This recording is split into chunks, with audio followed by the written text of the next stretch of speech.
want to talk to you about an important responsibility that we have as parents. We need to be teaching our children about sex. We want them to have the resources they need, the information they need, but it can often be uncomfortable. Scott, why don't you tell us a story about the conversation you had with your daughter? I do want to tell you the story about my daughter Elizabeth, and she's given me permission to share this story with you. It happened about the time she was 18 years old, and she had her first significant relationship with a guy. And I like this guy. He attended our church. And so that was great. I was excited about that, except I saw them in our playroom watching movies, and I was feeling a little bit uncomfortable about what I was seeing. So I determined that I would talk to her and her friend about this. I went away and planned what I was going to say, and the next time, a couple days later, when I saw them getting ready to watch a movie, I knew that this was the time. So I went up to my wife, Carrie, and I said, Carrie, would you come into the kitchen? I want to talk to Elizabeth and her friend about their relationship together, and she agreed. I went to talk to her twin sister Megan, and I said, Megan, would you come in to the kitchen as well and sit with us while we have this conversation? I think you might learn something here. And she agreed as well. Now, I went down to them and I said, hey guys, would you come on up and talk to me? Sure, Dad, she says. So they come up, and Elizabeth was sitting here and her friend was sitting here, and I said, you know, I've noticed that you guys have a relationship that's a significant relationship here. And we laughed about that because, well, it's about time, Dad, is the idea that they had. But I finally figured it out. So we're laughing together, and I said, well, that's great.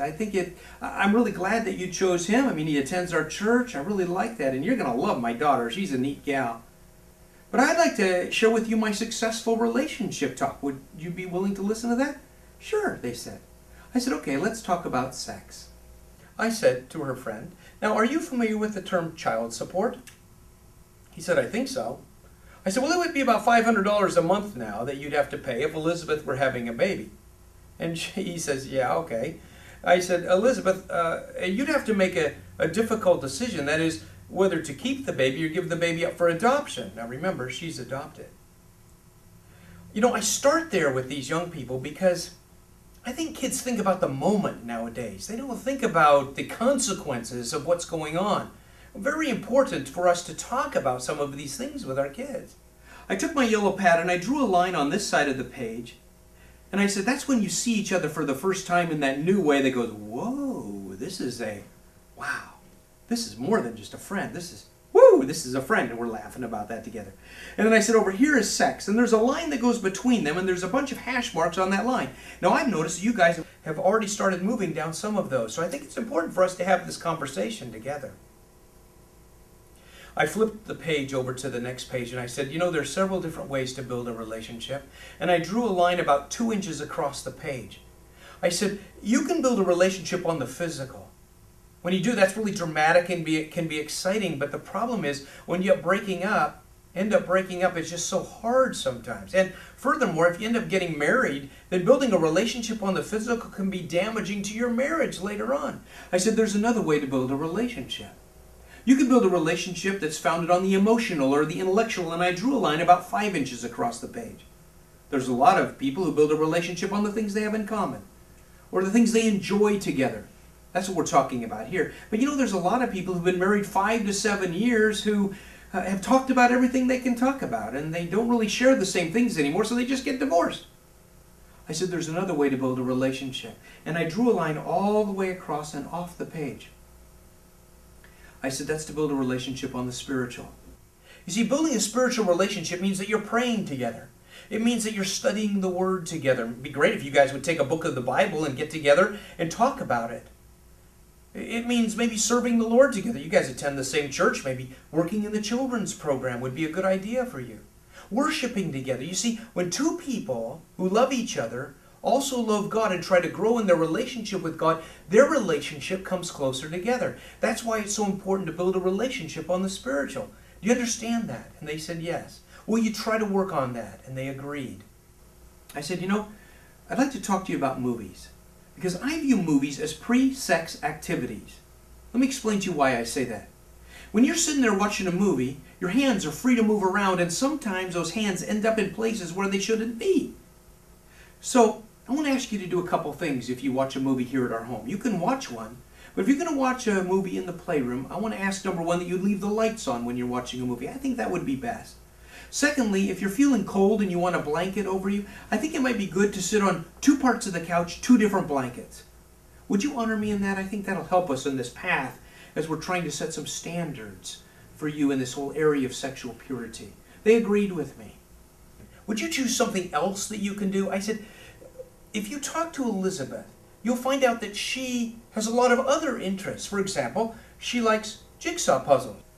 And he says, yeah, I like jigsaw puzzles. I says, well, great. Maybe you guys would like to do a jigsaw puzzle. But why don't you just go talk to each other? I said, if you talk to Elizabeth, you'll find out that, well, she has other interests, like she has knitting and crocheting. And he says, I like knitting. I said, you do?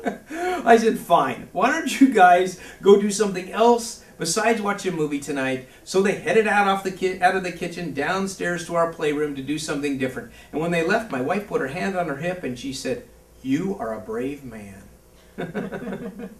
That's a fun story. I bet you want Scott to come to your home and talk to your children, don't you?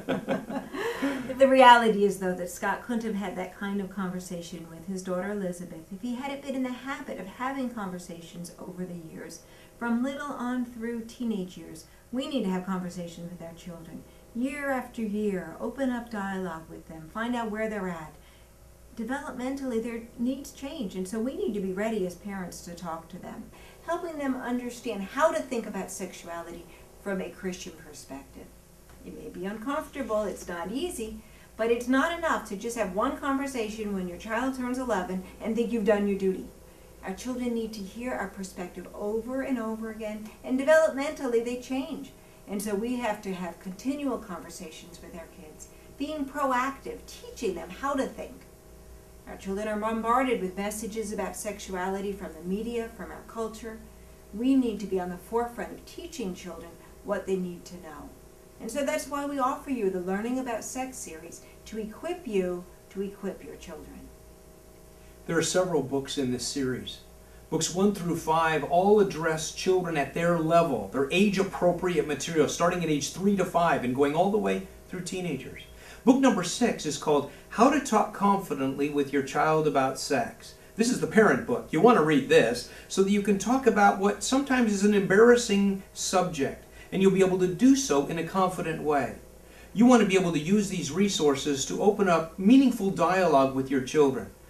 You want to have those conversations now. You don't want to wait a year down the road or a few months down the road and have a different kind of conversation with them. You want to have that conversation now. I would encourage you to have these conversations with your children. Use these resources. They'll help you do that. It's a very important part of what you do as a parent. You'll be glad you did.